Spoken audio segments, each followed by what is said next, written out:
പുതിയൊരു വീഡിയോയിലേക്ക് എല്ലാവർക്കും സ്വാഗതം. ഇന്ന് ഞാൻ വളരെ കുറച്ച് കാര്യങ്ങളെ പറയുന്നുള്ളൂ. കാരണം വീഡിയോയുടെ ലെങ്ത് കൂടുന്തോറും ലൈക്സിന്റെ എണ്ണം കുറയുന്നു. അപ്പോ ഞാൻ വിചാരിച്ചു കുറച്ച് കാര്യങ്ങൾ പറയാം, എന്നാൽ കുറച്ച് ഇമ്പോർട്ടന്റ് ആയിട്ടുള്ള കാര്യങ്ങൾ പറയാന്ന്. അപ്പോ ഇന്ന് എന്തൊക്കെയാണ് ഉണ്ടായിട്ടുള്ളതെന്ന് വെച്ചാൽ, അനീഷിന്റെ കുബുദ്ധി, ജിസേൽ കുറച്ച് ഓവർ സ്മാർട്ട് ആവുന്നുണ്ടോ, ഷാനവാസും അക്ബറും തമ്മിൽ പൊരിഞ്ഞാടി, ഈ കാര്യങ്ങളൊക്കെയാണ് ഞാൻ പറയാൻ ഉദ്ദേശിക്കുന്നത്. അപ്പൊ ആദ്യം തന്നെ അനീഷിന്റെ കാര്യം പറയാം. യെസ്, അനീഷ് എന്താണ് കുബുദ്ധി കാണിച്ചത്? കുബുദ്ധിയാണോ അതിബുദ്ധിയാണോ എന്താണ് അതിനെ പറയേണ്ടതെന്ന് എനിക്കറിയില്ല. എനിവേ, അനീഷ് മിഡ് വീക്കെൻഡ് വിക്ഷനിലുണ്ട്. അതുപോലെ അനീഷിനെ കൂടാതെ 6 പേരുണ്ട്, നമ്മൾ ഇന്നലെ ഡിസ്കസ് ചെയ്തിരുന്നു. അപ്പൊ ഈ 6 പേർക്കും മറ്റു 2 പേരെ സെലക്ട് ചെയ്യാം ഇവർക്ക് വേണ്ടി ഗെയിം കളിക്കാനായിട്ട്. അപ്പോ അനീഷിന്റെ കൂടെ നടക്കുന്ന 2 പേരെയാണ് അനീഷ് ആക്ച്വലി സെലക്ട് ചെയ്യേണ്ടിയിരുന്നത്. പക്ഷെ അങ്ങനെ ആരും തന്നെ അവിടെ ഇല്ല.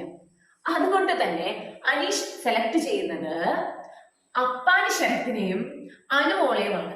നിങ്ങളൊന്ന് ജസ്റ്റ് ചിന്തിച്ചു നോക്കൂ ഗൈസ്.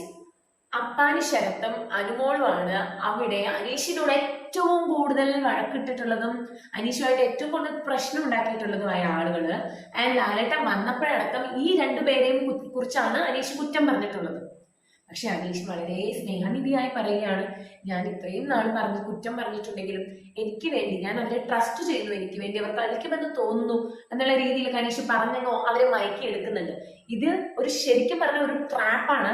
എന്താന്ന് വെച്ച് കഴിഞ്ഞാൽ ഇവര് 2 പേരും അനീഷിനെ തോൽപ്പിക്കുകയാണ്. അവർ പ്ലാൻ ചെയ്ത് അനീഷിനെ തോൽപ്പിച്ചു കഴിഞ്ഞാൽ അനീഷ് അവിടെ ഒരു നല്ല നന്മപരമായി വളരാനും ഇവര് നെഗറ്റീവ് ആവാനും ചാൻസ് ഉണ്ട്. ഉണ്ടോ ഇല്ലയോ?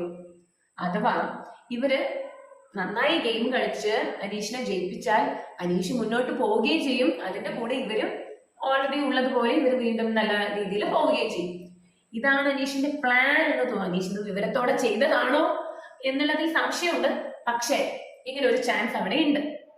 അടുത്തൊരു കാര്യം എന്ന് പറയുന്നത്, ജിസേല് കുറച്ച് ഓവർ സ്മാർട്ട് ആവുന്നുണ്ട്. ഇന്നലെ ടാസ്ക് നിർത്താൻ കാരണക്കാരി ആരായിരുന്നു?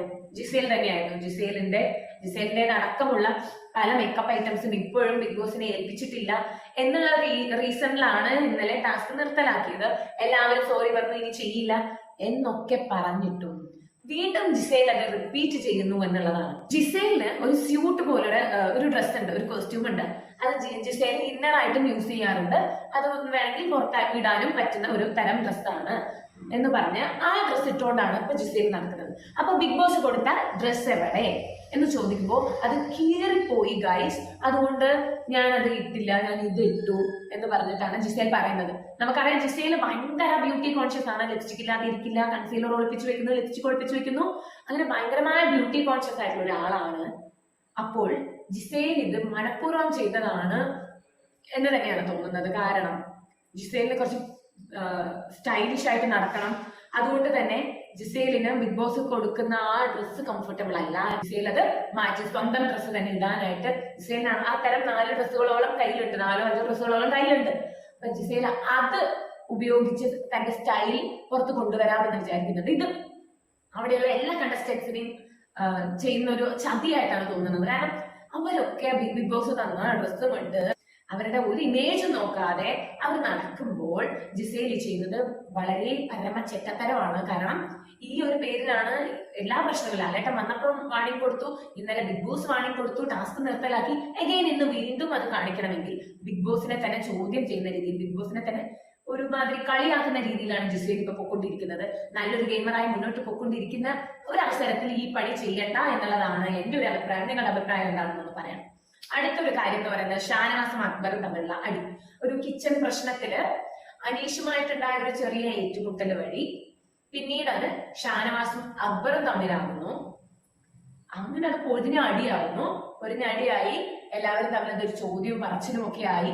അക്ബറിന്റെ സൈഡിൽ നിൽക്കാനായിട്ട് അപ്പാനി ശരത്ത് വരുന്നു. അതുകൊണ്ട് തന്നെ ഷാനവാസിനൊരു കൂട്ടിനായിട്ട് നമ്മുടെ ഒനീൽ സാബു വരുന്നു. അതിന് വീണ്ടും വലിയ ബഹളമാവുന്നു. അവസാനം അത് സംഭവിക്കുകയാണ്. അതായത് നമ്മുടെ അക്ബർ ഒനീൽ സാബുവിനെ തെറി വിളിക്കുന്നു. ആ ഒരു സിറ്റുവേഷൻ നമ്മുടെ ഷാനവാസ് നന്നായി മുതലാക്കുന്നുണ്ട്.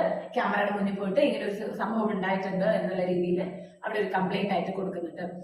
എത്ര വഴക്കുണ്ടായാലും ശരിയാണ്, വഴക്കുണ്ടാവാം, വാക്തർക്കങ്ങൾ ഉണ്ടാവും, ഇടിയും അടിയും ഒക്കെ ഉണ്ടാവും. അതിനൊരു കൺട്രോൾ വേണം. കൂടാതെ നമ്മൾ എപ്പോഴും പറയുന്ന പോലെ ഒരു ഫാമിലി പ്രേക്ഷകർ കാണുന്ന പ്രോഗ്രാമില് ഇതുപോലുള്ള വാക്കുകൾ യൂസ് ചെയ്യാതിരിക്കുക എന്നുള്ളത് പരമാവധി കണ്ടസ്റ്റൻസ് ശ്രദ്ധിക്കേണ്ടതാണ്. അപ്പൊ അത് കൂടി ഒന്ന് ശ്രദ്ധിക്കാം. ഇതിനിടയ്ക്ക് മറ്റൊരു കാര്യം ഉണ്ടാകുന്ന ജിസേൽ തന്നെ ഈ ഒരു വഴക്കിനിടയ്ക്ക്, ജിസേലിന്റെ വഴക്കിനിടയ്ക്ക് ജിസേൽ അനുമോള് ഇതിനെ ശക്തമായി എതിർക്കുന്നുണ്ട്. ജിസേൽ അനുമോളിന്റെ ഹൈറ്റിനെ കളിയാക്കുന്ന രീതിയിൽ സംസാരിക്കുന്നു. അത് ആക്ച്വലി ജിസേൽ നല്ല ഹൈറ്റ് ഉണ്ട്, അനുമോള് ഹൈറ്റ് കുറവാണ് എന്നുള്ളത് വാസ്തവമാണെങ്കിലും ഇതൊരു തരം ബോഡി ഷേമിംഗ് തന്നെയാണ്. കാരണം അത് അങ്ങനെയാണ്, അത് അനുഭവിച്ചവർക്ക് നന്നായിട്ട് ഫീൽ ചെയ്യുന്നതായിരിക്കും. ഹൈറ്റിന്റെ പേരിലോ നിറത്തിന്റെ പേരിലോ വണ്ണത്തിന്റെ പേരിലോ ഒന്നും തന്നെ ഒരാളെ പറയരുത്. അത് അവർക്ക് ഏൽക്കുന്ന മുറിവ് ഭയങ്കര വലുതായിരിക്കും. അപ്പോ അങ്ങനെ ഒരു പരാമർശം ജിസേല് അനുമോൾക്കെതിരെ വെക്കുകയാണ്. അനുമോൾക്ക് ഹേർട്ട് ആവുന്നുണ്ട്, അനുമോൾക്ക് വിഷമം വരുന്നുണ്ട്, അനുമോൾക്ക് സങ്കടം വരുന്നുണ്ട്, കരയുന്നുണ്ട്. അപ്പൊ ഇത്രയും മോഡേൺ ചിന്താഗതിയുള്ള ഒരു പെൺകുട്ടിയാണ് ജിസേൽ എന്ന് പറയുന്ന ആള്. ബ്യൂട്ടി കോntestലൊക്കെ പങ്കെടുത്തിട്ടുള്ള ഒരാളാണ്. എന്നിട്ടും ഈ ഒരു ഹൈറ്റിന്റെ ഡിഫറൻസ് അവിടെ പരാമർശിക്കേണ്ട കാര്യം ഉണ്ടായിരുന്നു എന്നുള്ളത് ഒരു ജിസേലിന്റെ ഗെയിം നെഗറ്റീവ് ആകാനുള്ള ചാൻസ് അവിടെ വിചാരിച്ചു. അപ്പോ ഇതൊക്കെയാണ് ഇന്നത്തെ കുഞ്ഞു കുഞ്ഞു അപ്ഡേറ്റ്സ്. മറ്റു പല അപ്ഡേറ്റ്സുമായി വീണ്ടും കാണാം. അതുവരെ ബൈ ബൈ.